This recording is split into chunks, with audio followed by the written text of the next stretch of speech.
discussing. We have some minutes now to take any questions that any of you have for either Iseult or Teresa, please. Paula, please. Hi, Paula name, please, to everybody. Teresa, I was just wondering, you spoke about fraud, but I was just wondering, with the proxy vote, do you think that there is a concern that the person, say, I may nominate, may not actually vote what I want them to vote? Well, there is always that concern, but as the citizen, you get to nominate the person. So it's not that the government or the Electoral Management Board nominates somebody on your behalf. You get to do the nominating. So I suppose it's a kind of a trust basis, and the person that you would nominate is, trustworthy and will carry out your wishes. But it does kind of come back to the point, though, that your ballot is not secret if you have to nominate somebody else and tell them how you want to vote. Charlie, please. Thank you, Charlie Flanagan. Thank you very much for a most fascinating start. Maybe I missed it, but I'd like both of you maybe to give an outline, and maybe Teresa particularly, to give an outline of current practice and procedure. We're talking here about extending, but there are current circumstances under which Irish citizens living abroad do exercise votes and have rights to vote. So obviously we're talking about an extension of that.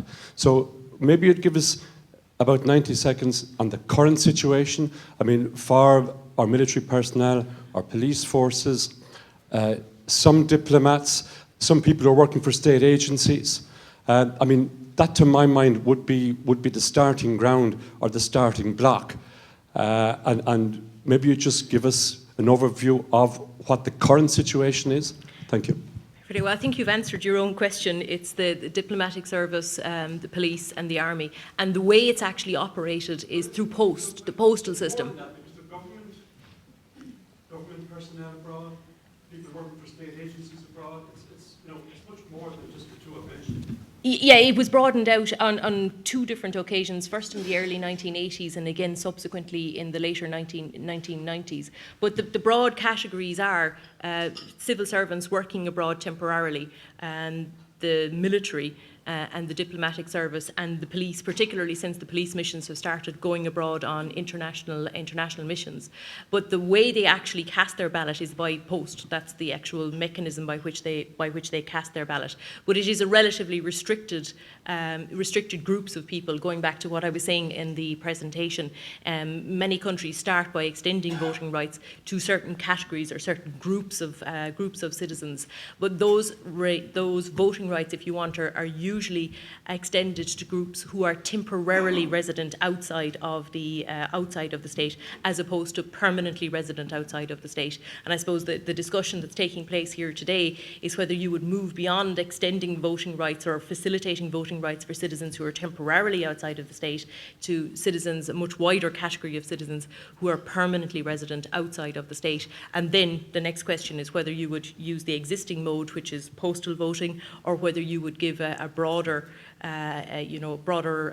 options in terms of combinations of in-person voting or postal voting.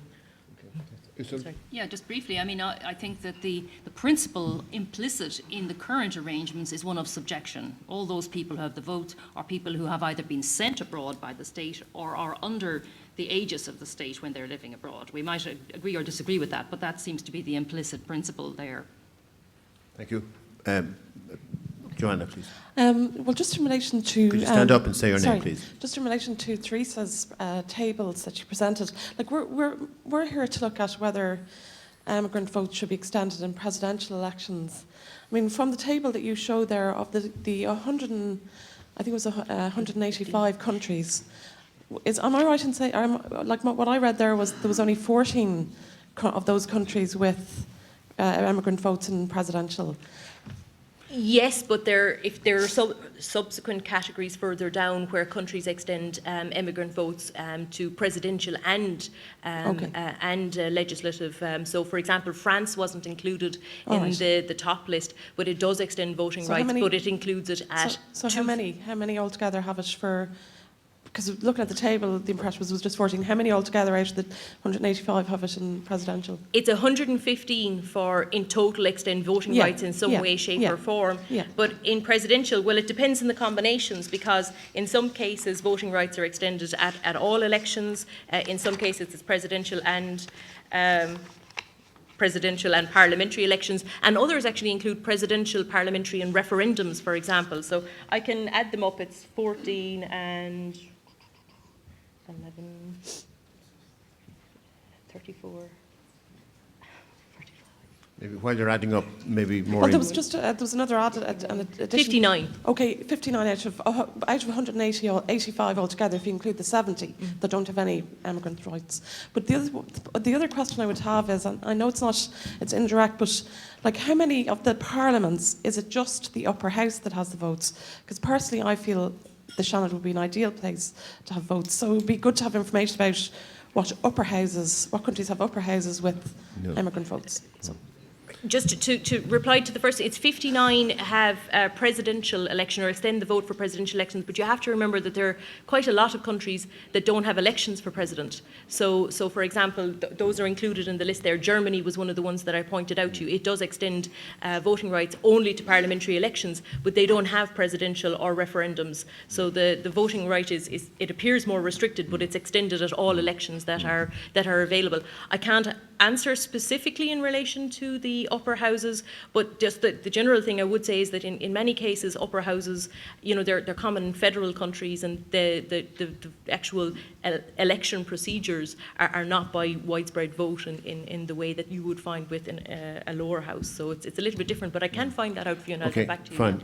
Let's move on, because what's clear is that just a vast range of different situations in different countries. Maureen. Okay, Maureen O'Sullivan, a couple of questions. One is, there's always a concern at time of elections here when people are away on holidays, and there never seems to be any effort to try and allow them to vote. Or equally, people who are in hospital and they're being deprived, and I think there's a right. I'd just like your views on that. And I was also wondering if you could pick one country, democracy, and go through exactly how they do it. When you take into account the various difficulties that you say could happen, it might just be useful to hear how one country manages those We'll aspects. be doing a specific case study this afternoon in the case of the United States. I'm just going to take two more comments and then go back to the panel, and then we're going to move on. Sorry, who's that? I'm not sure who is due to speak there. Okay, John. Hello, John Connolly from Dundrum. We often hear about our major diaspora. I don't know how you would intend going about establishing the dimension and making the contact and all the reviews that would be necessary for it.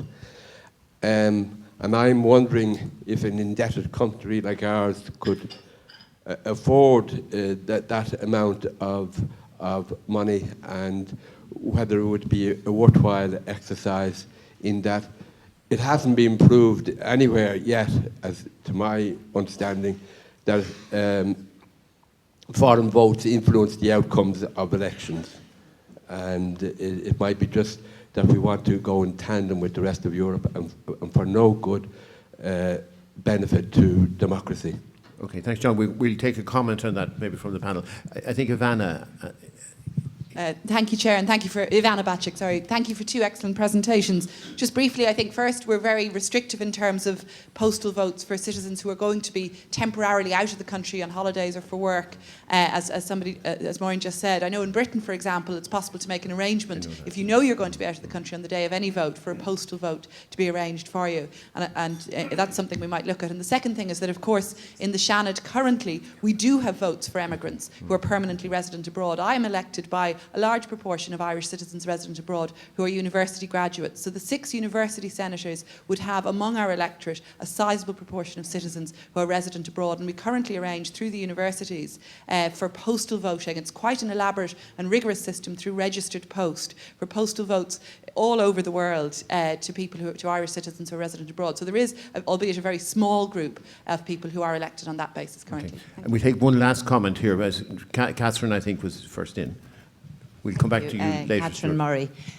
Just on something Teresa said there about the right to vote expiring, I think, after 15 years and 25 years. Am I correct? Yep. I'm just wondering, why would that be? Because, say, in Ireland here, we vote as long as we're alive, basically. And is that right then? Is that renewable again for citizens abroad? Okay. Thank you. Now, we'll take comments from whichever you want to go first, and then... On that last one, in terms of principle, on the principle basis, people living abroad for a longer time might be understood to have embedded themselves more in the society to which they have moved than their current society, to be less likely to return. There's evidence which suggests that people are more likely to return after less time abroad than they are if they've lived a very long time abroad. But there are some people who return after they've retired, and I think they should be provided for as well. But that's the justification for it, that people will give up ties, may return if they're 15 or 25 or whatever number of years, but are less likely to return afterwards. On terms of the postal voting and when you're away on holiday, there's no principled reason whatsoever why people who are away on holidays should not be given votes and postal votes. It's purely a matter of convenience and administrative effectiveness and so on. And in many countries, postal voting, or it's called advance voting, and advance voting is offered to citizens who are abroad for short periods of time. And again, different rules will apply. Some countries it's up to 5 days, 3 months in other circumstances. Just to give you two examples that offer advance voting within Europe, Finland and the UK both offer advance voting for their citizens.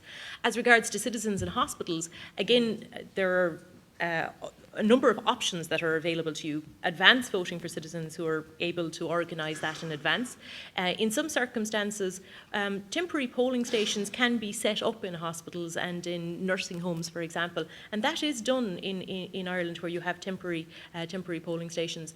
And then in other countries, international experiences that I would have seen, you have what's called mobile voting, and that's particularly for elderly people usually, who are at home, who would like to vote, but who are not in a position to travel to the polling station, or perhaps the polling station isn't, wheelchair accessible or something of that nature.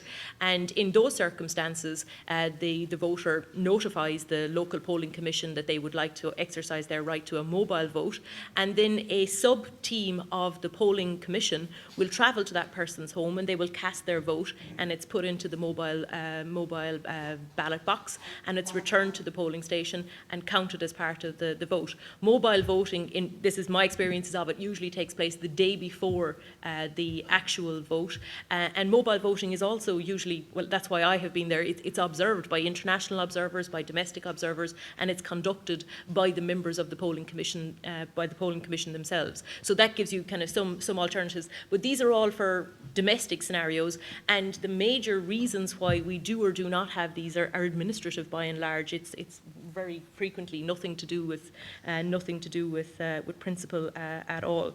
And just as regards the kind of the time limits, just to say that there's a whole range of different limits that are actually applied. So I gave you two European examples. The UK is 15 and Germany is 25. So there's very considerable variation on the limits that are actually applied, and it's up to the countries themselves to set those particular limits.